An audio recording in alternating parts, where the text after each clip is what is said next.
Support for Consider This is provided by There's a new place for senior care with daily laundry service. A place with a day spa. A place where seniors get the care they need in the comfort of home. Home Instead Senior Care. From the campus of the University of Nebraska at Omaha. Consider This, a program of issues and information behind today's news.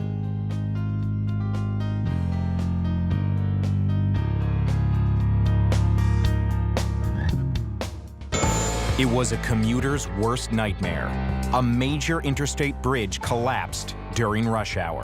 One of the main iconic bridges in the Twin Cities has collapsed. The entire bridge is in the water. 35W bridge is in the water, Leaving dozens of cars and trucks trapped in the wreckage. The flames are very close to that school bus. There are cars on fire right now. Children were running away from this, just horrified. And sending others plunging into the Mississippi River. This is really awful. It's the most awful thing I've ever seen. I just couldn't believe anything like that could ever happen.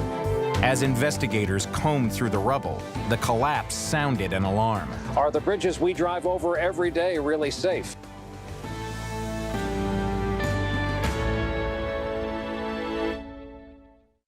Hi everyone, I'm Kathy Wyatt. Welcome to this week's edition of Consider This. Our topic, bridge monitoring.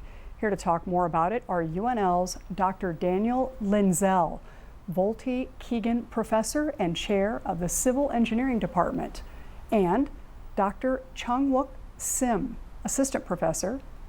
And then seated next to them is Dr. Robin Gandhi, Charles and Marge Durham Associate Professor of Cybersecurity, right here at UNO. Welcome to all of you, and thank you so much for being here. Thank you for having us. Dr. Linzel, we're going to start with you. How would you answer that reporter's question in the opening video? I would say yes, our bridges are safe. We have had over the years certainly horrific things happen, such as the collapse that was shown in the video in Minneapolis. We certainly don't want that to happen again. But given the number of bridges that exist in the U.S. and the environments they exist in, the vast majority of our bridges are safe. However, they certainly are getting older as we're sitting here, and there is a definite need to ensure that the safety, at the very least, is maintained at the level that it has been historically and hopefully improved. Yeah, the American Society of Civil Engineers, right, gave America's bridges a C+, and then went on to say it would cost more than $76 billion to improve them. You mentioned we have a lot of bridges in the country. What is the number of vehicular bridges that we have here? We have hundreds of thousands of vehicular bridges, and the exact number is something I don't know off the top of my head, to be quite honest with you. But if you count just in Nebraska, the number of bridges that exist not only in Omaha, not only in Lincoln, that people drive by every day, but also the structures that exist in Cherry County that are incredibly important to our ag economy. If you start adding up all of those structures that travel over something, the number is in the hundreds of thousands. Oh my goodness. And Dr. Sim, when, for the most part, were these bridges built, and what are they made out of, right? So in Nebraska only, we have about 15,000 bridges. 5,000 bridges are owned by the state.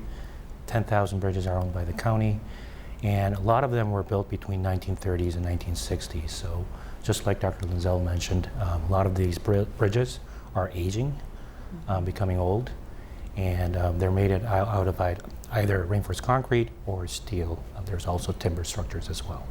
Wow. And Dr. Gandhi, we have types of bridges. We're going to put up a graphic actually for our viewers, because another way to kind of look at this is in terms of types. And I want you gentlemen, we can start with you, Dr. Gandhi, to kind of walk us through and jump in at any time to kind of explain what these are really all about.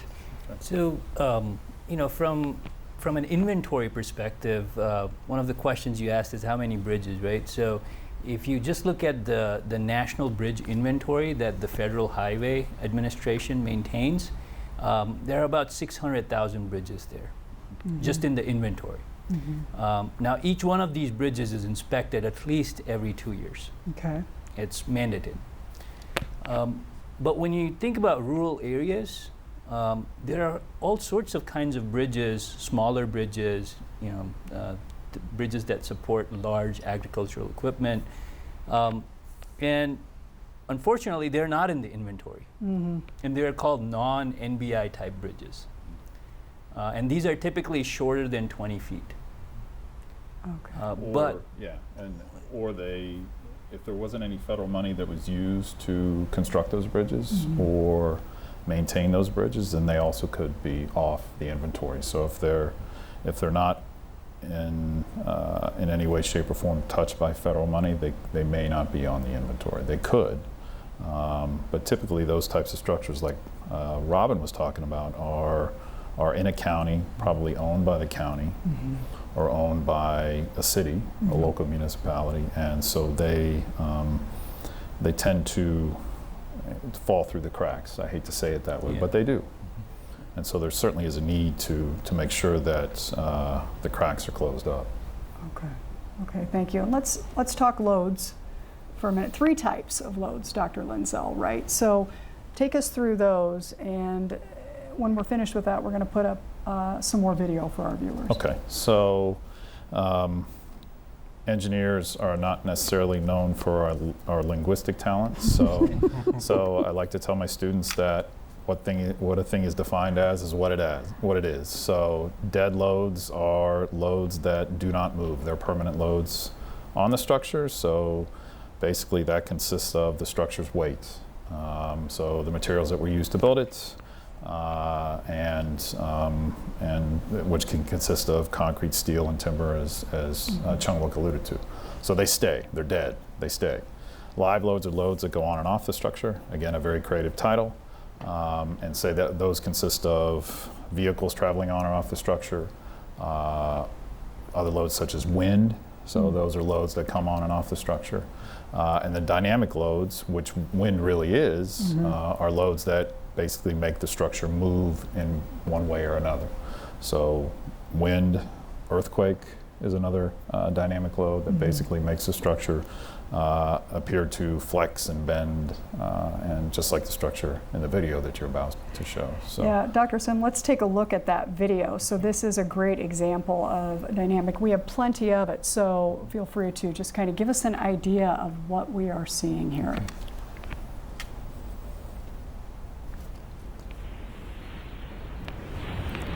So we're seeing the Tacoma Narrow Bridge. This is an example of a dynamic load, a wind load, where the natural frequency of the wind happened to match the natural frequency of a bridge. And as you can see, the bridge deck is moving a lot. It actually collapsed due to dynamic loads. Yeah, so it's this is a famous bridge collapse, and I hate to use that terminology, but it's this structure was too thin in relation to its length. So, and because of that, when the wind was coming from the right direction at the right speed, it led to this dynamic behavior that Chung-Wook was alluding to, and the bridge resonated, which means that it reaches a certain amount of movement, and then the amplitude, so the distance that it travels just continues to increase exponentially, and then down it comes. And so that's an extreme example. Fortunately, that is one of the few extreme examples that exists, and it's probably the most famous type of collapse due to wind. So Dr. Sim, you see something like that and you say, okay, what did we learn from that? Now, how moving forward are we going to be looking a little bit differently at things like design and inspection? How would you comment? So back to that Tacoma Bridge. Actually, after that bridge, it helped doing wind design. So putting flutters at the girders. It helped so that the bridge doesn't move and fluctuate when it sees wind load or dynamic loads. And these days, if you want to look into the condition of bridge decks, you can use buckets. There's bucket, so you can see underneath the bridge, you can see top of the bridge, see how bridges are deteriorating. Okay. So those are some of the ways you monitor bridges that are aging. Yeah, and we do have some video. Why don't we go ahead while we're talking about that? Let's Okay. go ahead and put up our inspection video. We have a couple, the bucket that you referred to, and then we'll go into drones. So let's take a look at that video and tell us what we're seeing here. So this is the bucket inspection that I've just mentioned. A lot of the Department of Transportation has this type of bucket where inspectors, bridge engineers go underneath and check the condition of the superstructure, the bridge deck, the girders that are supporting the bridge decks. They look into the conditions, how they are deteriorating, whether the joints are good or not. And it's not always easy to do a bucket inspection. So these days with technology, some of the Department of Transportation, DOTs, use UAVs and UAS drones to fly over, take many photos, and from the photo you are able to identify locations where there's need for more inspection. That is just fascinating stuff. So Dr. Gandhi, bring this home then to Nebraska, right? We've kind of started big picture. We're going to drill it down a little bit to our own state. So based on what we've shared here so far, what are we doing here in Nebraska? So Nebraska does a lot of the same things that other states do from a bridge inspection perspective. But I want to point out that through the Bridging Big Data effort that we started roughly in 2014, 2015, what we started to do is bring all the stakeholders related to the bridge health management. For example, folks that actually own the bridges, folks that inspect the bridges. We brought together academics, researchers who are looking into new innovative techniques to sense how the bridges are performing. We brought together builders, bridge builders, who are now building bridges that have integrated sensors in them. And they not only build these bridges with these sensors, but they also manage a program where they continuously monitor the data that is collected from these sensors throughout the construction process as well as after. So you can now start to see the synergy that some of our efforts through this grant have brought in this space. The conversations that we've had with these stakeholders all sitting in the same room talking about potential challenges and the solutions to them has really opened up our understanding of the space. And through our efforts, we identified really 4 focus areas that we want to look at very closely in this area.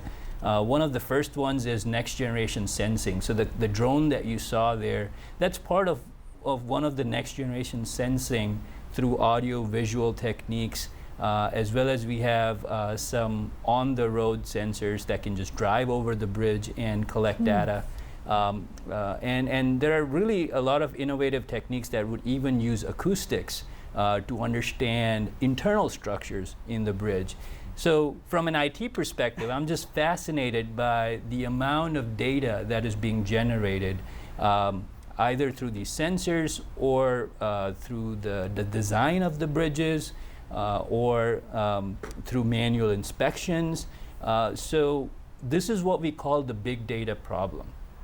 Most people think about big data as just lots of data.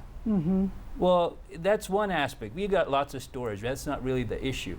But when we think about bridges and bridge health, you have to now bring together data in a variety of formats, right, that exist in different ways to access them, right? So a paper sitting in somebody's cabinet, that's not very accessible, but it has critical data about the design of the bridge. Now, so if you wanted to have a holistic program around bridge health management, you need all those pieces of data. And that is something that we want to enable through the Bridging Big Data problem. Right? And we have a lot of these stakeholders on board, either willing to give up the data that they have collected about these bridges. And trust me, that's a hard thing to do. You know, sharing data is very hard. Right? There's intellectual property, all these issues, concerns about security, privacy.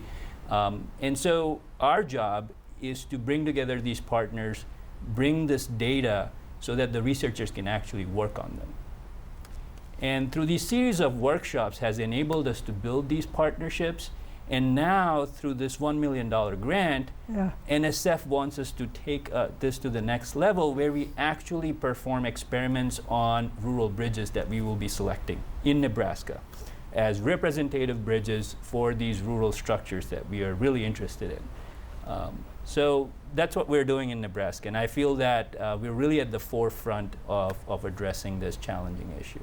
Wow, you're talking about that, and I'm here thinking, this reminds me of whole person wellness, right? So you're talking about health, and in whole person wellness, they bring together all sorts of doctors from all different walks of life, right? To make sure that that person is doing well psychologically and physically and all the rest. So he did a great job of summarizing Nebraska's efforts right now, Dr. Lenzel, but I know it's a lot more complicated than it seems to bring together those types of experts. So take us back to before this all came to fruition and talk about the process involved, A, of trying to figure out what's wrong here, and B, who's going to be able to come in here and get this done in the way it needs to be done so that our funder is happy with the outcomes. Right. So in relation to what's wrong here, as Robin alluded to, if we're talking about the entire process, so the entire process of related to building a bridge, putting it into service so people can use it, people using it, the bridge aging, trying to make sure that the bridge is safe, that's of paramount importance. That's the most important thing that we're doing, and that it fulfills its entire life cycle. So a lot of the problems that have existed historically, again, go to what Robin said, which is there's data that has been recorded in many different forms that is sitting in many different places. That data is vital to helping us establish as best we can what the bridge's health was like when it was born, and then how that health is progressing over the bridge's lifetime, and then when is it appropriate then to replace that structure with something else. So those different types of data didn't communicate to one another well. And typically they relied on a human CPU, right, to convey the information, to know where the information is, anything like that. So, so that certainly, like I said at the beginning of this interview, we've done a great job maintaining our bridges, but a lot of the knowledge, the domain knowledge that exists is contained within the human mind and documented in different places. So, so what that has led to is a need, given that a lot of the bridges were built between the 30s and the 60s, 1930, 1962, to make sure we know their health right now as best we can. We understand what it is. And your analogy to human health is exactly what we want the public to understand. That our infrastructure, our transportation infrastructure, the built environment, is largely forgotten about until something bad happens. And so via this project, via utilizing data to make intelligent decisions, and being able to do that in a room with everybody that's involved in, again, the birth to death experience with the bridge is incredibly important. And the work that we're doing, especially focused on bridges that are located in rural parts of Nebraska and other states, that segment of the transportation infrastructure has largely been, I don't want to say forgotten, but it's easy to miss. And people don't realize, and again, the I-35 video that was shown at the beginning of this is a dramatic example. People don't realize how important those transportation threads are to their livelihood, to their daily life, and certainly to their safety. So, and thank you. Dr. Sim, let's just break this down then. $1 million.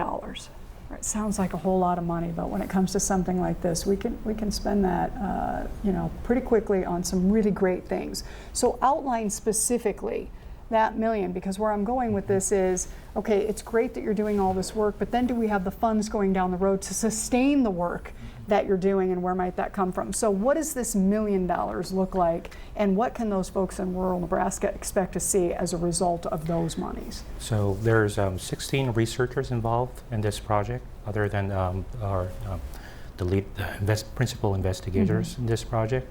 With the funds, what we're trying to do, our mission is trying to build a reference big data pipeline.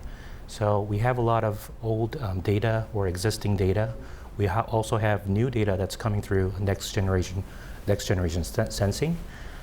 We want to collect all these data, and what we're going to do, how are we going to use these data to utilize these data in decision making? Since there's not always enough budget to repair all the structures and take care of all the structures, so we have to prioritize and decide and help guide, do a better design for a new bridge, and also guide and prioritize which bridge to fix first.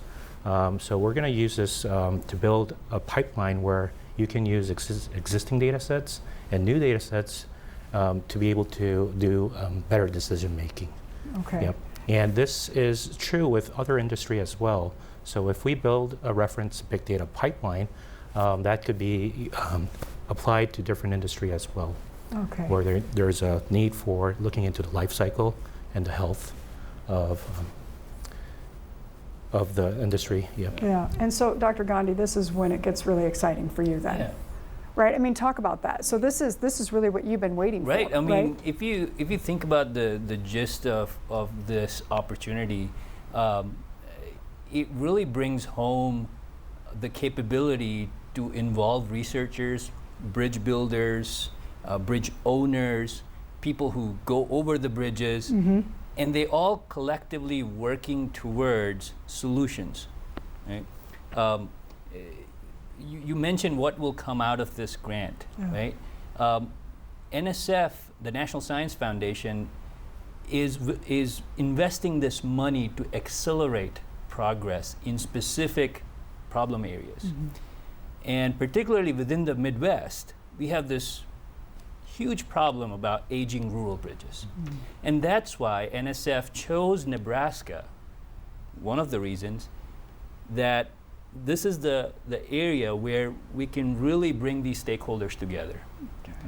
And the solutions that we build are going to inform the next generation of systems and processes that will be put into place to better understand the health of our bridges. Sensors are being put everywhere. Right? As you drive over the bridge, your cell phone collects data about vibrations that it's feeling. Right? Drones capturing large amounts of audio-visual data. The solutions that we are preparing for today through this project will inform how we can effectively and efficiently integrate those data sources to create data products like visualizations, indicators, dashboards that decision makers can use to not only understand the health of a bridge, but a network of other bridges that are built just like it. Right. You know, if you look at bridges, they are, kind of like cookie cutters, right? So what informs us about one bridge can be used to understand the health of another bridge that just was built just like it. Right? So as you build this large framework, this integrated platform that brings together these data sources, now you really have the visibility into the inventory that you have in your state as well as nationwide. But I want to, in just the couple minutes that we have remaining, I want to go back to that whole, okay, you have done a great job. Let's assume this grant, this project goes super, super well, and you've detected, you've looked at the bridges, you've realized there are going to be problems. I'm going to go back to that 76 billion plus nationwide. Right. Where does that money, so we've diagnosed the problem, Right. now who pays to solve the problem? So, anything that is owned largely by the government there's obviously an issue in terms of, in my opinion, in terms of upkeep vis-a-vis money, right? So this project, again, alluding to what Robin said, by developing these pipelines, by better informing people and by creating tools that allow individuals who are charged with maintaining and rehabilitating these existing structures, building new structures. If we can provide them with a tool, so I'm pulling out, this is not an ad, so I'm pulling out my phone. So if we can use this to not only sense what's going on as you drive over a bridge, but also then to inform the people that are charged with then determining if that bridge is safe. If their phone can be the source for that information, then that would optimize so many efforts related to ensuring that this entire network is healthy. And that would lead to a lot of cost savings. I used to be a guy in the bucket. So, and again, our inventory is very, very safe. But like Chungwook alluded to, you go under the bridge and you look, right? And there are certainly ways to quantify that. But a lot of it involves people going in, people that are trained going in and looking at things. And so those individuals, we only have so many of those individuals. So if we could say, don't go there, go over there, right? I'm glad to hear that you guys have a plan, and I do want to wish you the best of luck with this. Grant awards are so exciting, and I know you're gonna maximize the benefit with that. So thank you all for coming in and sharing your time and expertise with us. We appreciate it so much. Best wishes to you too. Thank you for having me. All right. As we close, a look at Chalco Hills Recreation Area seen through the lens of Justin Keys, a senior here at UNO. Thanks for watching. We'll see you next week.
Consider This is an issues and information program produced by UNO Television.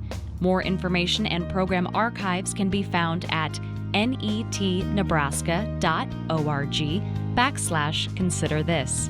If you'd like to share your comments about this program, call UNO Television at 402-554-2516 during regular business hours, or send an email to cwyatt@unomaha.edu.